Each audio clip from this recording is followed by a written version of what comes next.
Alright guys, so I'll be the first one to admit, it's been a minute since I've put up a video that actually has any useful information in it. I've posted a lot of short POV videos from inside the rig, but nothing that's actually going to help you guys build your rigs or give you guys any useful information.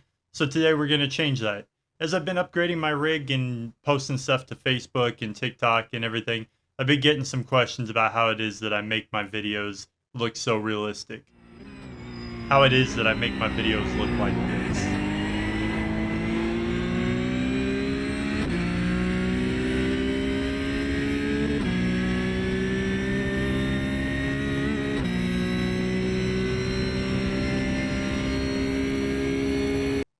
Now, to be perfectly honest, I'm kind of a perfectionist, so I'm not really happy with where the rig's at right now.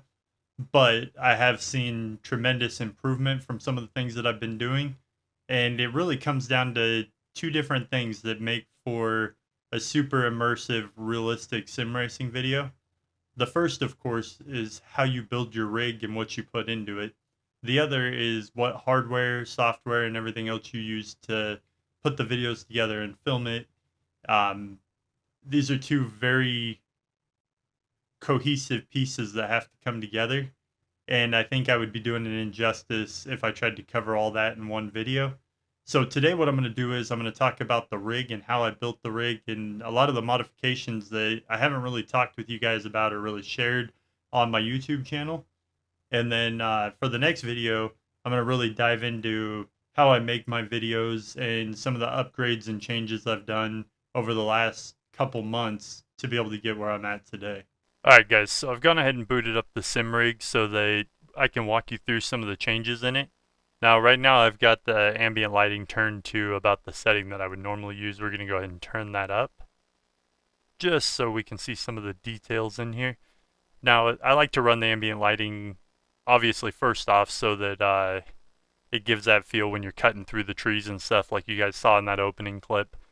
But too much lighting in the rig can also kind of take away from the immersion factor of it, which you're probably noticing about now that it's not quite as good as when I was on the track in the beginning of the video.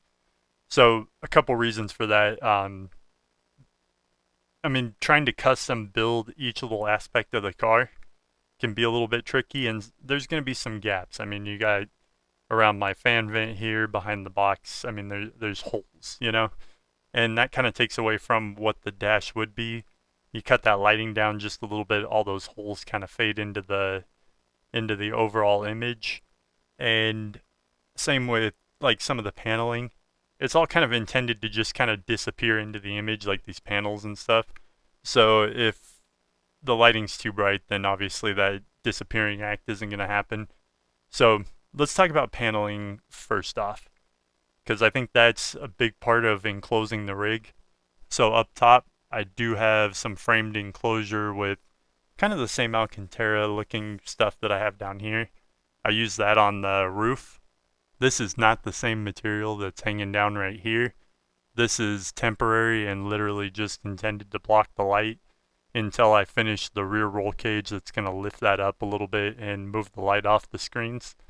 Because one thing that I really noticed early on was I was getting a lot of reflections. So that's significantly cut down on the reflection of the light and makes it a little more immersive because you don't see a bunch of LEDs. Speaking of LEDs, I've done enough videos on it. I'm not going to go into too much detail on ambient lighting, but I will tell you since the initial video that I did where I upgraded to 413 LEDs, I can now run all the way up to 1032 LEDs, and that's how I'm able to use the ambient lighting solely for recording videos. Unlike, you know, putting a couple Philips Hue or a Govee light or something, this is like so many LEDs, and honestly, it gets kind of hot sometimes, but I only use everything like turned up to this level if I'm filming videos. Usually I'll run with a nice low setting where it just kind of flickers and gives me ambient lighting if I'm just racing on my own. Okay, so back to the panels. Over here you'll notice this black paneling on the side. This is a chalkboard panel with a reversible dry erase side on it. They're fairly cheap at Home Depot, and I found that they are perfect for building center consoles, parts of the enclosure, stuff like that. Reason being is chalkboard black pretty much disappears in low light, and dry erase board is very, very smooth and easy to apply different wrap options. So this main center console here is one of those chalkboard whiteboards cut down and wrapped in some carbon fiber wrap. Now for the shifter, I am using the standard Fanatec H-pattern shifter with a custom made shift boot. And then I took a couple pieces of foam board, carved them down, and wrapped them in the same stuff I used on the roof. Kind of gave this a little pop and some texture and made it to where it just wasn't some smooth thing in the middle of the rig. And then, of course, I got my little armrest so I can rest my arm and shift when I'm just screwing around on here. It's not, I don't usually race with anything that uses an H pattern, but every now and then I like to get down with some no-hezzy or maybe play with a little bit of drifting. One challenge I have had is figuring out where I want to put my handbrake. I don't use it hardly at all because I don't do a lot of drifting, so I'm not really happy with this location. I'm kind of thinking I might just turn it and lay it down so that it's more like a parking brake on a car. That way it's there if I want to tug on it, but I don't really tug on it that much. Continuing to talk about wraps though. This is a textured diamond plate wrap that I put on top of another piece of that same dry erase board. And it's got really good texture, really good reflection.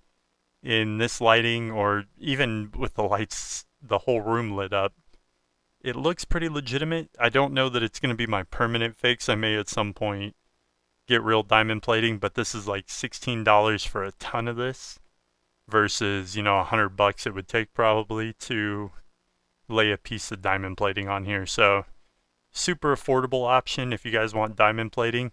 Look for a good textured wrap. It's even firm, like when you roll it out, it's nice and hard. It almost feels like a super thin aluminum, even though it's just a sticky wrap. But yeah, passenger side I think really adds to the immersion, just having that little glimpse of like a diamond plate floorboard. And of course I'm able to put it down by my feet and everything, and it's not perfect down there, but it, if anything, reflects down by my feet, then you're going to see diamond plating, so helps add to the car itself. Alright, so I talked a lot about enclosure stuff. I'll go over a few other upgrades I've done real quick that are less impactful from a video standpoint, but just things that I really like on the rig. First off, button box. I did this custom built button box that I've been saying for months is going to go away, and I'm going to upgrade it to something real carbon fiber and all that.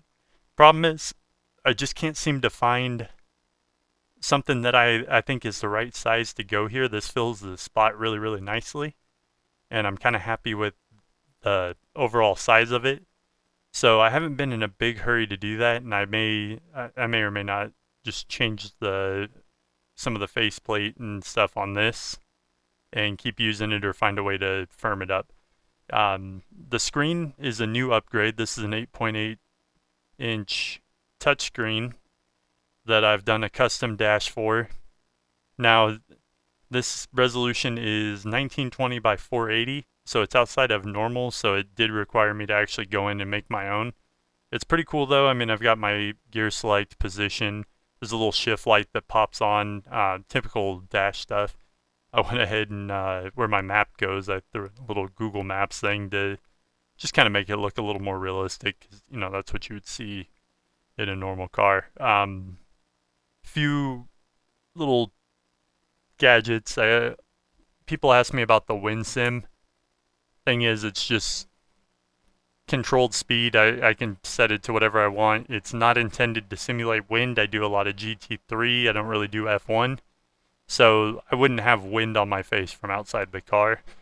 But I do get kind of hot when I'm racing, so I wanted my own little fan here to just kind of be able to move some air around me and stuff.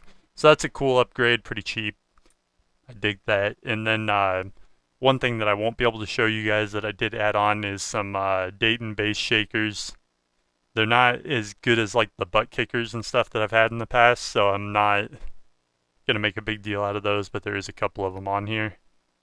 Um, if you guys haven't been around for the first couple videos where I was enclosing the rig initially, this was part of the original dash that I've cut down. This is basically ABS plastic wrapped with carbon fiber and a little bit of felt like drawer liner. And this is kind of cool just because it helps close off this middle section, gives you more of a full dash look, especially with the lighting turned down. And of course, lastly, another thing that you catch little glimpses of in the video that I think is super immersive and just a really easy add-on that adds to the look of the rig is this little PVC crossbar here. And I mean, it literally just sits on. I can pull it down and kind of show you guys. It's got some tape on the ends of it to protect from scratching the monitor. And literally it's just the change in size of the pipe that holds it in place. It's not really anything too complicated. I have not had any issues with that falling. Biggest thing is just telling my friends that that's not a grab bar. Don't pull down on it because you'll take the whole monitors down. Alright guys, so that pretty much is the basic layout of the rig as it sits right now. Like I said, I'm not going to get into the PCs, the filming hardware, all that stuff. I'll save that for next week. As much as I would have liked to have had more how-tos and stuff around building this, it's all been very experimental. So I tried to take a few pictures here and there and kind of give some ideas, but to be honest with you, a lot of this I wasn't sure how it was going to work out when I started cutting it and adding pieces and making it. So I didn't do a lot of videos because there was a lot of trial and error and I'm no expert on it. It's more as I started to narrow things down, make little tweaks and stuff, it all started to come together. And for you guys, it's going to be a lot of the same. I mean, each rig's different. Your layout's going to be a little bit different. You might like your monitors a different distance. A lot of different factors come into play here. So there's not like a cookie cutter example of how to do this. Even the size of the passenger side, like its elevation and stuff, depending on where you sit in your rig and everything, that's all going to change. So to do like a direct tutorial would have been a little complicated, but hopefully this helps give you guys some ideas on how you could do your rig. Like I said, next video, we're going to dive deep into more of the technical stuff that I can go into like super details on, like what I'm running in the PCs, what camera I'm using, how I'm mounting the camera, how I'm recording the video, how I'm editing the video, all that stuff. I can even get into how like the process for how I did color correction for these monitors, because I'm gonna like I said in the beginning, like I'm not happy with where they're at. Part of that is because of just the monitors themselves. I think I need to go to like the 1440 or something where I'm getting a little more depth of color and better pixel density. So that stuff I'll save for the next video. We'll get into the technical details. So make sure you guys hit that follow button, and I'll see you next time.